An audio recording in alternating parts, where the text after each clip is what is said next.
historickou československou státní hymnu.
Děkujeme přátelům ze Slovenska a řeknu vám otevřeně, že mě tato chvíle dojela až k slzám, když si vzpomenu na to, že je jenom na nás občanech, ať už v Čechách, na Moravě, nebo na Slovensku, anebo ve Slezsku, jestli budeme mít tady v srdcích tu naši vlast československou jednotnou.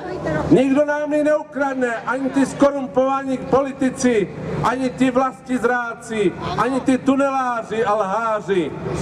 A teď dovolte mi, abych na pódium pozval